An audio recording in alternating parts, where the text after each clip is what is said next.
ஒரு காலத்தில் மிகவும் தொலைவில் மலைகளாலும் நதிகளாலும் சூழப்பட்ட ஒரு செழிப்பான பேரரசு இருந்தது. அந்த பேரரசை ஆட்சி செய்தவர் அரசர் விக்ரமன்.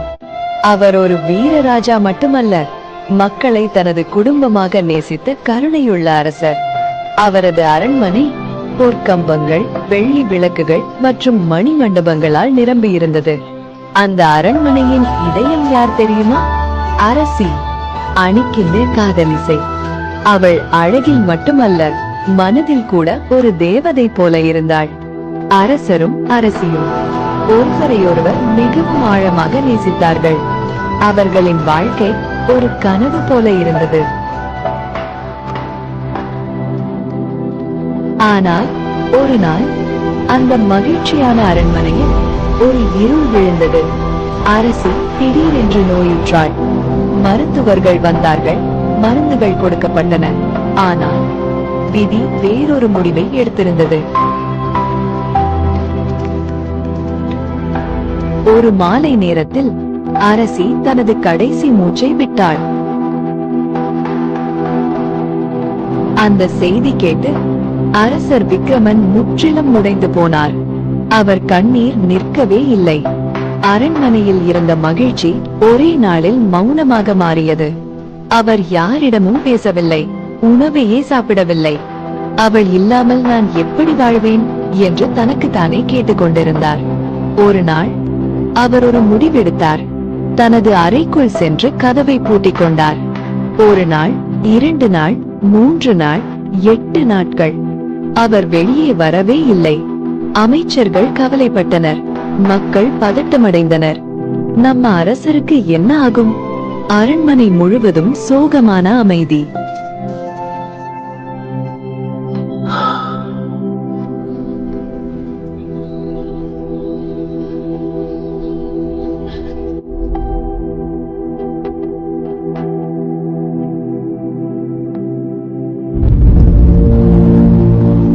அந்த நேரத்தில் ஒரு நாள் காலை அரண்மனை வாசலில் ஒரு பெண் வந்தாள். அவள் கண்களில் ஒரு மர்மம், அவள் நடையில் ஒரு நம்பிக்கை. அவளின் பெயர் மாயாவதி.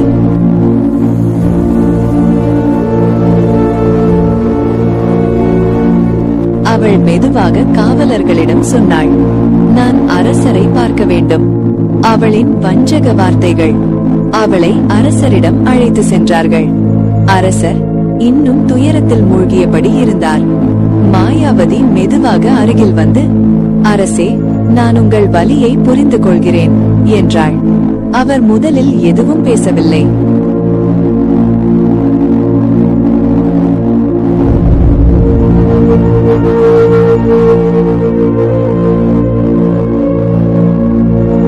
அவள் தொடர்ந்தாள், நானும் ஒரு விதவைதான். என் கணவரை இழந்த வலி என்னவென்று எனக்கு தெரியும். அந்த வார்த்தைகள் அரசரின் இதயத்தை மெதுவாக தொட ஆரம்பித்தது. அவர் மெதுவாக தலை தூக்கி பார்த்தார். பல நாட்களுக்கு பிறகு ஒருவரிடம் பேச ஆரம்பித்தார். மாயாவதி அவனுடன் தினமும் பேச ஆரம்பித்தாள்.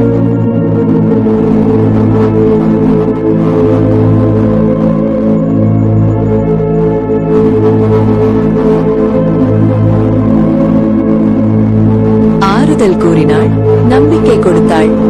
நாட்கள் கடந்தன. அரசர் மீண்டும் சாப்பிட ஆரம்பித்தார். மக்களிடம் தோன்ற ஆரம்பித்தார். எல்லாரும் மகிழ்ந்தனர். ஆனால் யாருக்கும் தெரியவில்லை.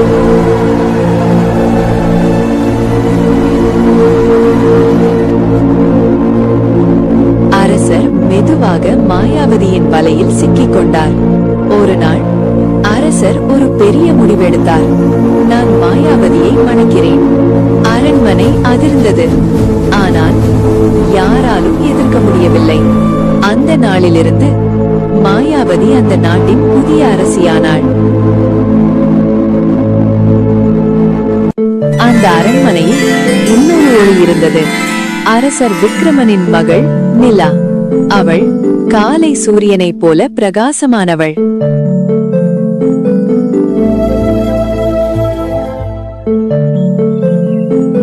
மனதில் தூய்மையானவள், எல்லாரிடமும் அன்பாக நடக்கும் ஒரு இளவரசி. ஆனால் மாயாவதிக்கு நிலாவை பார்த்தவுடனே பிடிக்கவில்லை. இந்த பெண்ணே இந்த அரண்மனையின் உண்மையான வாரிசு என்று அவள் மனதில் நினைத்தாள். மாயாவதிக்கு ஒரு மகள் இருந்தாள். அவள் பெயர் ரூபிணி. அவள் அகம்பாவம் நிறைந்தவள், கோபக்காரி, பொறாமை நிறைந்தவள். ஒரு நாள் மாயாவதி ஒரு திட்டம் போட்டாள்.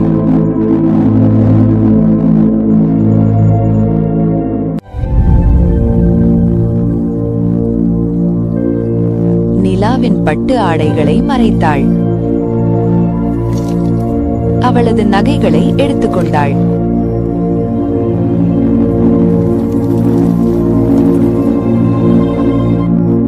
அதற்கு பதிலாக பழைய கந்தல் துணிகளை கொடுத்தாள்.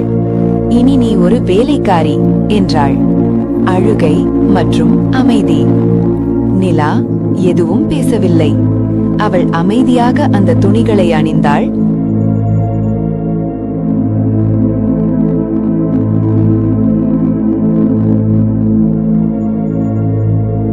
வேலை செய்ய ஆரம்பித்தாள். அழகான உள்ளம். ஆனால் அவள் மனம் மட்டும் மாறவில்லை. இன்னும் நல்லவளாகவே இருந்தாள். எல்லோருக்கும் உதவினாள். அடுத்த பெரிய திருப்பம். ஒரு நாள் வானத்தில் ஒரு விசித்திரம் நடந்தது. மேகங்கள் விலகின. ஒளி பிரகாசித்தது. தூரத்தில் ஒரு தங்க ஒளி தோன்றியது. அது மெதுவாக அருகில் வந்தது.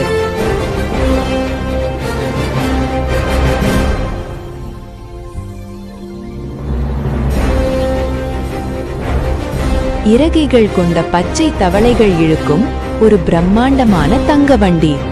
அந்த வண்டி வானத்தில் பறந்து கொண்டிருந்தது.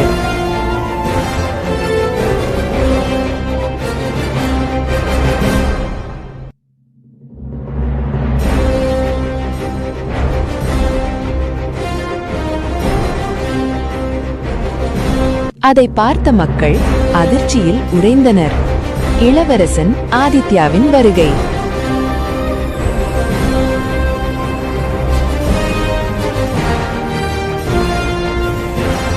அந்த வண்டியிலிருந்து ஒரு இளவரசர் இறங்கினார். அவர் பெயர் ஆதித்யா. உயரமானவர், தைரியமானவர்.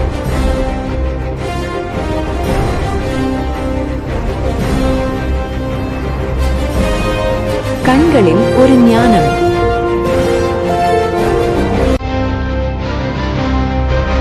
மாயாவதி உடனே ரூபிணியை அழகாக அலங்கரித்து இளவரசன் முன் நிறுத்தினாள். ஆனால் ஆதித்யாவின் கண்கள் ஒரே ஒருவரைத்தான் தேடியது. அந்த ஒரு நொடி அவர் பார்த்தார் ஒரு மூலையில் கந்தல் துணியில் நின்றிருந்த நிலாவை. அவளது கண்களில் இருந்தது உண்மை, நேர்மை.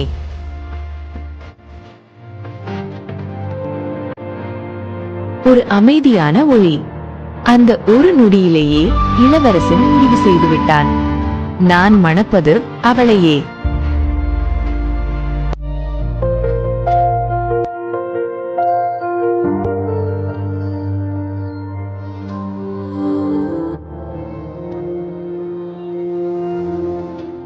அந்த ஒரு வாக்கியம், நான் மணப்பது அவளையே, அரண்மனையின் அமைதியை உடைத்தது.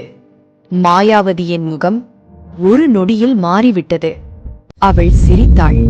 ஆனால் அந்த சிரிப்பின் பின்னால் ஒரு கொடிய திட்டம் பிறந்தது.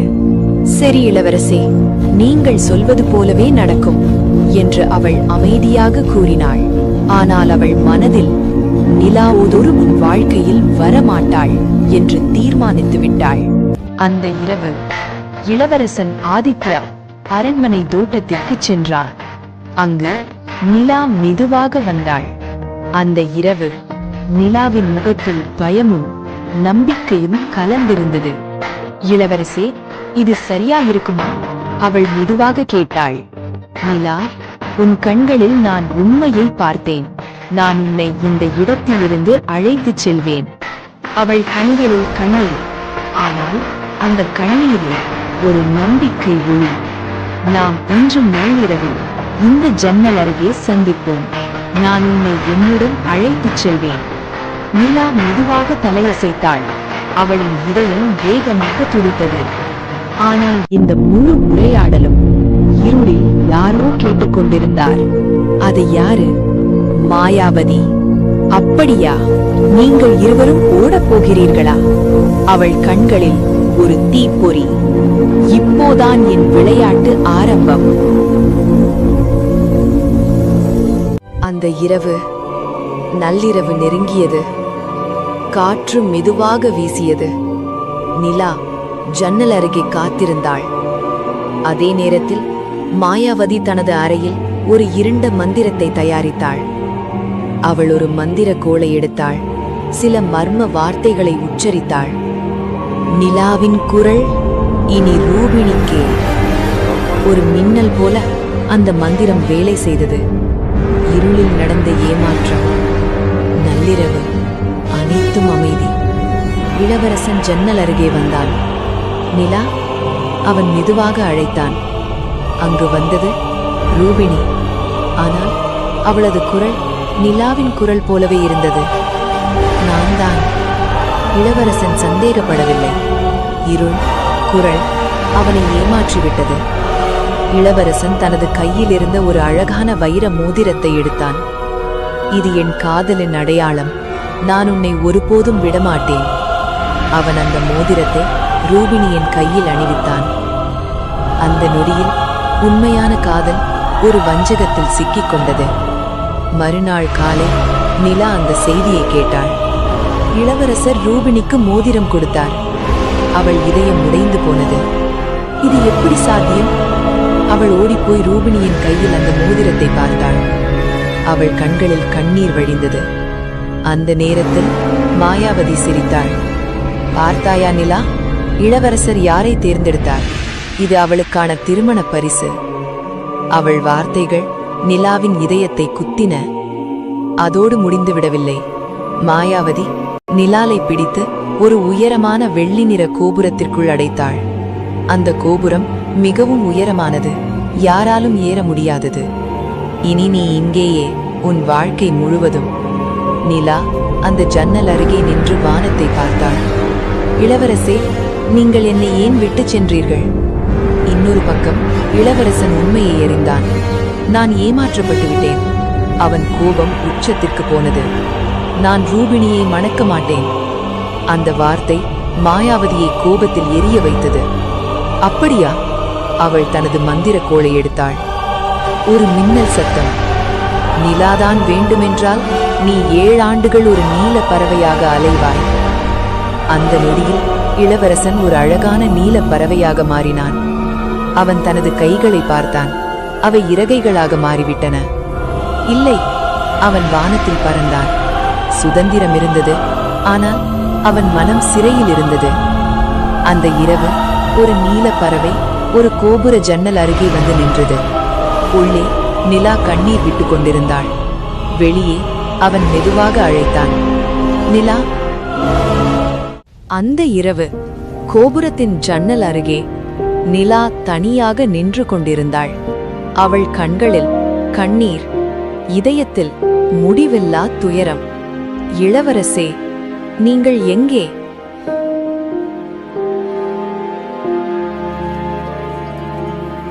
அந்த நேரத்தில் ஒரு மெதுவான குரல். நிலா. அவள் அதிர்ச்சியுடன் சுற்றி பார்த்தாள். ஜன்னலின் வெளியே ஒரு அழகான நீலப் பறவை. அந்த பறவை மெதுவாக பேச ஆரம்பித்தது. நிலா, அது நான். அவள் கண்கள் விரிந்தன. இளவரசே, ஆம், மாயாவதியின் சாபத்தால் நான் இப்போது இந்த வடிவத்தில். நிலா அழுதாள். எல்லாம் என்னால்தான். இல்லை நிலா, நம் காதல் உண்மை. அது எப்போதும் வெல்லும். அந்த நாளிலிருந்து ஒவ்வொரு இரவும் அந்த நீலப் பறவை அந்த ஜன்னலுக்கு வந்தது. அவர்கள் பேசினார்கள், சிரித்தார்கள், சில நேரங்களில் அழுதார்கள். இருள் நிறைந்த அந்த கோபுரத்தில் அந்த பறவைதான் நிலாவின் ஒரே நம்பிக்கை. ஒரு நாள் அந்த பறவை தனது அலகில் ஏதோ ஒன்றை கொண்டு வந்தது. அது ஒரு மின்னும் வைரம். இது உனக்காக. அதன் பிறகு ஒவ்வொரு நாளும் அவன் விலைமதிப்பற்ற நவரத்தினங்களை கொண்டு வந்தான். நான் உன்னை மறக்கவில்லை. நான் திரும்பி வருவேன். நிலா அந்த கற்களை சேமித்து வைத்தாள். அவை அவளுக்கு நம்பிக்கையின் அடையாளம். இந்நேரத்தில் அரசர் விக்ரமன் தனது மகளை காணாமல் தவித்தார். என் நிலா எங்கே? அவர் அரண்மனை முழுவதும் தேடினார். ஆனால் எங்கும் கிடைக்கவில்லை. மாயாவதியின் நடத்தை அவருக்கு சந்தேகமாக தோன்றியது. இதில் ஏதோ தவறிருக்கிறது. ஒரு நள்ளிரவு அரசர் தனியாக விசாரணைக்கு சென்றார்.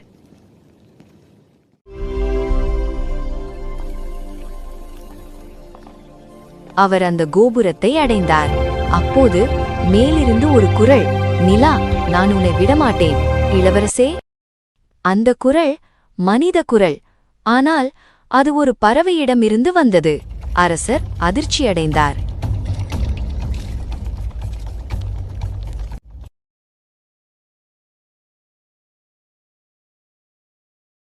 உடனே அவர் அந்த கோபுரத்திற்குள் நுழைந்தார். அங்கே நிலா கண்ணீருடன் நின்றிருந்தாள். அப்பா! அந்த ஒரு வார்த்தை அரசரின் இதயத்தை உருக்கியது. அவர் சுற்றிப் பார்த்தார். அங்கே பல வைரங்கள், நவரத்தினங்கள். இது என்ன? நிலா அனைத்தையும் சொன்னாள். வஞ்சகம், மோதிரம், சாபம். அரசரின் கண்கள் கோபத்தில் சிவந்தது. மாயாவதியின் கடைசி முயற்சி. அந்த நேரத்தில் மாயாவதி அங்கு வந்தாள். அரசே, நீங்கள் எல்லாம் தெரிந்துவிட்டீர்களா? அப்படியானால் நீங்களும் உயிருடன் இருக்க மாட்டீர்கள். அவள் தனது மந்திரக்கோலை எடுத்தாள். ஆனால் அரசர் விக்ரமன் ஒரு வீரன். அவர் விரைவாக அந்த மந்திரக்கோலை பிடுங்கினார்.